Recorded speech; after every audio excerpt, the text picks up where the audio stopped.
여러분 안녕하세요, 손호라연입니다. 이멀전시 울트라사운드 5번째 강의 시작해보도록 하겠습니다. 이번 시간에 설명드릴 내용은 라이트 로버 쿼드란트 페인인데요, 바로 교재 보도록 하겠습니다. 교재 보시면은 어큐트 어펜디사이티스 급성 충수염에 대한 내용들을 주로 다뤄보도록 할 텐데요, 또 공부하시는 분들께서 많이 어려워하는 파트이기도 합니다. 여기 본문에 있는 내용들은 제가 여러 교재와 또는 온라인 자료들을 좀 분석한 다음에 또 공통적으로 표현하는 부분들을 따로 정리해 놓은 거예요. 그 이유가 또 교재라든지 또는 저자마다 조금씩 설명이 다른 경우가 있습니다. 그래서 이 모든 것들의 차이점을 제가 다 설명드릴 수는 없고요.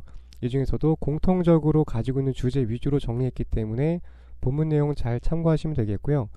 또 워낙 복잡한 부분이고 또 베리에이션들 다양한 부분들을 포함하고 있는 질병이기 때문에 모든 케이스를 다 볼 수는 없고요. 또 대표적이고 가장 기초가 되는, 그리고 여기서부터 어떤 식으로 응용해야 되는지 이런 부분들을 순서대로 설명드려 보도록 하겠습니다. 네, 바로 본문 내용 보겠습니다. 첫 번째 문장 보시면 급성 췌장염과 관련된 기본적인 개념 설명이죠. 보시면은 연축 모양의 버미폼 어펜딕스에 염증이 발생한 상태이다, 이렇게 설명하고 있고요. 그 다음으로 영상검사에서 흔하게 볼 수 있는 질병이라는 문장이 설명되어져 있어요. 특히 젊은 환자에게서 복부 수술의 주된 원인이 된다라고 설명합니다. 그래서 보통 교재를 보시면은 젊은 연령대, 어린이라든지 젊은 환자에게서 주로 발병하게 되고, 이 환자들이 수술을 하게 되겠죠. 수술하게 되는 주된 이유가 바로 급성 충수염이 대표적이다라고 보시면 되겠습니다. 그 다음으로 CT 검사에 대한 설명이 있는데요, 충수염 진단에서는 CT 검사가 높은 민감도를 가지고 있게 됩니다. 그래서 CT를 통해서 주변 장기, 충수염이 있다라고 한다면은 다른 쪽에 어떤 리전이 없는지 전반적인 평가가 가능하기 때문에 CT 검사가 민감도가 높다라고 볼 수 있겠고요.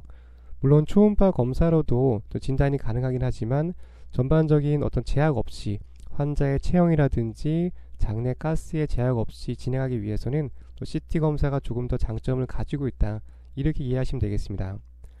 그래서 파트 2에서는 이러한 것들 검사가 어떤 식으로 차이가 나고 또 장단점이 있는지 이런 부분들도 비교해 가면서 설명 진행해 보도록 하겠습니다. 네, 다음은 내려와서 환자 상태라든지 기본적인 개념들 조금 더 보도록 하겠습니다.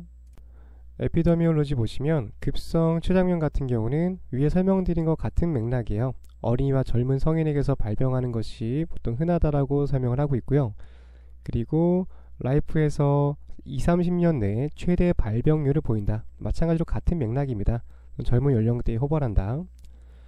자, 그 다음 우리가 이제 주요하게 봐야 되는 것은 클리니컬한 또 환자 상태인데요, 이거 앞서서 해부학적인 부분들 살펴보고 그 다음에 여기에 대한 설명들 이어가 보도록 하겠습니다.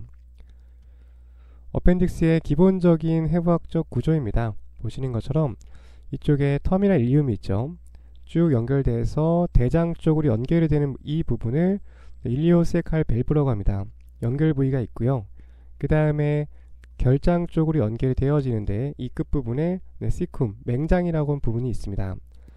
맹장의 끝부분에서 이런 식으로 매달린 형태가 어펜딕스, 우리말로 충수라고 불려지는 이러한 구조물이 있다라고 보시면 되겠고요. 이 관계를 알고 계시는 게 상당히 중요합니다. 보시는 것처럼 터미널 일리움은 이렇게 트랜스버스하게 주행을 하게 돼요. 반면에 어센딩 콜론은 여기과 거의 수직이 되는 형태로 나타나기 때문에 검사할 때 이러한 해부학적 관계를 고려해서 접근하실 필요가 있습니다.